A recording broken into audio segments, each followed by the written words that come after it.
bonjour Xavier de Bontride, vous êtes le nouveau rédacteur en chef de Place Publique. Est-ce que vous pourriez nous présenter cette revue ?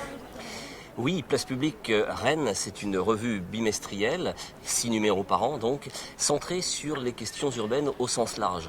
Elle compte 160 pages, elle se présente un petit peu comme un livre. J'ai coutume de dire que c'est une revue durable parce qu'on la conserve. Elle constitue au fil des numéros, nous venons de publier le 25e numéro, une sorte d'encyclopédie urbaine qui va traiter de tout ce qui fait la ville dans le sens le plus large possible. Alors, quelle en est l'origine ? Qui sont les initiateurs de cette revue ? La revue est d'abord née à Nantes. Place Publique est née à Nantes en 2007. Elle a été créée, cette revue, par mon confrère Thierry Guidet, qui, après une longue carrière à Ouest France, a eu cette intuition d'une revue qui pourrait s'adresser à tous ceux qui s'intéressent à la fabrication de la ville, en l'occurrence à Nantes et Saint-Nazaire, qui sont les deux pôles métropolitains qui ont servi de base et qui ont accueilli la revue. Elle s'est donc lancée en 2007 et puis en 2009, 2 ans plus tard, l'idée a été émise qu'elle puisse aussi se développer à Rennes de manière autonome avec un comité de rédaction indépendant, mais sur le modèle, si j'ose dire, de la grande sœur nantaise. Justement, il me semble qu'il y a beaucoup de contributeurs qui sont des anciens journalistes de Ouest France. Alors, il y en a, à commencer par mes 2 prédécesseurs à la rédaction en chef de la revue, Bernard Boudic d'abord et puis Georges Guiton ensuite, qui sont effectivement d'anciens journalistes de Ouest France. Ce n'est pas mon cas. Moi, j'ai un parcours professionnel qui s'est déroulé d'abord à Paris dans une première partie, dans la presse nationale, dans la presse économique, l'Usine Nouvelle et les Échos. Et puis, rennais d'origine, je suis revenu il y a 11 ans ici à Rennes en tant que journaliste indépendant et j'ai collaboré à différents journaux, notamment à l'Express et à la Gazette des Communes. Alors, qui sont les contributeurs ? J'ai l'impression que pour moitié ce sont des universitaires et pour moitié des journalistes. C'est effectivement un bon résumé. J'ai coutume de dire que la revue avance sur 2 jambes et qu'il faut que ces 2 jambes soient d'égale longueur pour que la marche soit harmonieuse et le pas décidé. Il y a effectivement un volet d'expertise avec l'appui et le concours tout à fait précieux d'universitaires, et vous savez que Rennes n'en manque pas, qui nous apportent leurs compétences sur des sujets souvent pointus. Et puis, pour que la revue fonctionne bien, il faut aussi avoir une proximité avec ceux qui nous lisent, les acteurs qui font la ville. Et c'est là que les journalistes professionnels peuvent intervenir pour effectuer des reportages et aller à la rencontre de ceux qui font la ville. D'accord. Alors, il me semble que vous allez apporter une impulsion nouvelle dans cette revue. Et notamment, j'ai l'impression qu'il y a 2 femmes qui rentrent dans la rédaction, plus jeunes, et aussi une graphiste. Est-ce que c'est une volonté ? Parce qu'il me semblait que la moyenne d'âge était assez élevée parmi les contributeurs.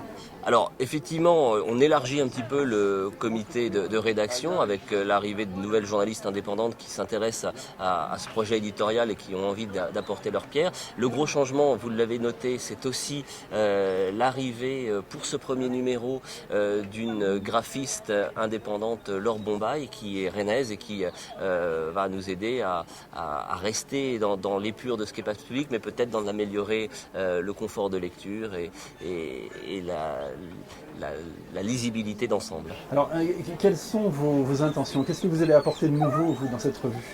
D'abord, je vais m'appuyer sur ce qui existe. Et ce qui existe est tout à fait important. Le travail considérable qui a été réalisé jusqu'à présent, évidemment, on va le conserver, on va s'en nourrir parce que c'est un socle essentiel. Ce qui existe et qui est reconnu par ceux qui nous lisent, c'est à la fois une qualité dans l'écriture, une rigueur dans la présentation, une élégance aussi dans les illustrations, une sobriété qui peut parfois être perçue comme un peu austère. Alors, on peut peut-être travailler là-dessus, mais les fondamentaux sont bien là. Nos articles sont des articles à temps long. Ils sont d'ailleurs assez longs eux-mêmes. C'est-à-dire que c'est une revue qui prend le temps d'aller explorer un sujet, d'en faire le tour, de croiser les points de vue, les expertises pour essayer d'en apporter d'en éclairer toutes les facettes. C'est ce que nous faisons par exemple dans ce numéro sur la ville numérique qui est à la fois un sujet de fascination, parfois aussi d'inquiétude. Nous avons été sollicités des universitaires qui planchent sur ces questions-là, qui nous apportent un corpus théorique qui nous permet de décrypter les tendances. Et puis nous sommes allés voir aussi le LabFab avec ces bidouilleurs, les makers qui utilisent des imprimantes 3D et qui sont les acteurs à proprement parler de cette évolution également. Donc toujours ce double souci, expertise et témoignage. c'est une revue un peu austère, il n'y a que du noir et blanc, les articles sont longs.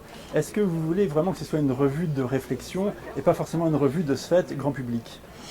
Alors, c'est vrai que c'est un reproche qui nous est parfois formulé d'être austère, intello, au mauvais sens du terme. Je pense que la revue, c'est aussi sa marque de fabrique et il faut la prendre comme telle. Encore une fois, on s'inscrit dans une structure de revue durable. J'ai tendance à vouloir nous rapprocher de la tendance que l'on observe aujourd'hui de ces fameux MOOCs, les magazine books, qui sont des ouvrages qui sont d'ailleurs souvent diffusés en librairie. Je pense par exemple à 21, à Longcourt, à ces revues qui ont un rythme bimestriel ou trimestriel, qui explorent des sujets, qui prennent le temps. C'est un petit peu dans cette veine-là que l'on s'inscrit aussi.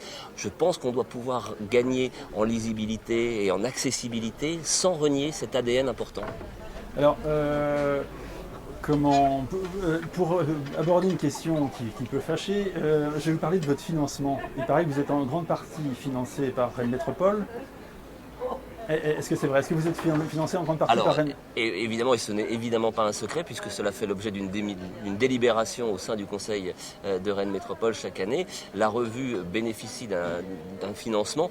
Je devrais dire l'association éditrice de la revue, l'association Place des Débats, qui édite Place Publique Rennes, bénéficie d'une subvention qui nous permet effectivement de réaliser la revue et de la diffuser.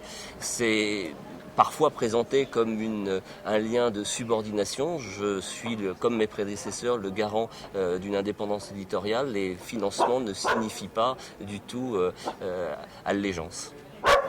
Vous pensez que vous pouvez quand même exercer un esprit critique? Je pense que notre rôle est dans la manière de poser les débats et d'aborder les questions, toutes les questions. Lorsque nous avons réalisé il y a quelques années un numéro dont le dossier était consacré à faut-il construire Rennes en hauteur, c'était un vrai débat, la question des tours qui a alimenté de nombreuses réflexions. Il y avait des partisans de la construction en hauteur, des opposants aussi à cette tendance de faire la ville de cette manière. Et là, Place Publique typiquement est vraiment dans son rôle. On ne prend pas parti, en revanche on donne la possibilité à nos lecteurs de se forger une opinion, d'aller un petit peu plus loin dans la compréhension des enjeux du sujet.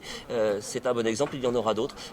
Lorsque nous posons à la une de ce numéro 25 septembre-octobre 2013 la question de faut-il avoir peur de la ville numérique, ça montre bien qu'on prend aussi nos distances par rapport à une présentation qui serait peut-être un petit peu trop enjolivée de la réalité numérique. On sait qu'il y a des dérives possibles et on le souligne dans nos colonnes. Justement, oui, pour continuer sur ce sujet, vous faites l'interview de Hugues Mély, PDG de Niji, qui vous dit par exemple que nous sommes plus une région ou une ville de réseau plus que de création de logiciels et on a raté l'e-commerce. Et donc, est-ce que justement la question, le titre de ce numéro, c'est « Faut-il avoir peur de la ville numérique ?» En fait, la question, ce serait pas plutôt de savoir est-ce qu'il ne faut pas avoir peur justement d'avoir une ville qui n'est pas assez numérique, qui est en train de rater le virage numérique?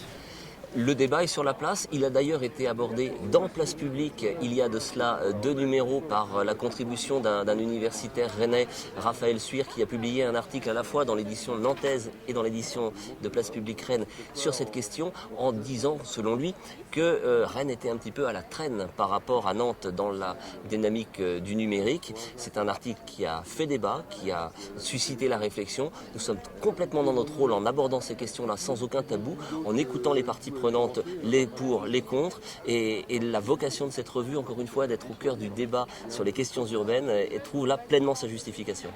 Une autre critique qui peut vous être faite aussi, c'est que c'est une revue qui s'occupe de Rennes Métropole et qui a un peu le dos tourné à la Bretagne et qui accentue peut-être le clivage qu'il y aurait entre les grandes métropoles, type Nantes ou Rennes, par rapport au reste de la Bretagne.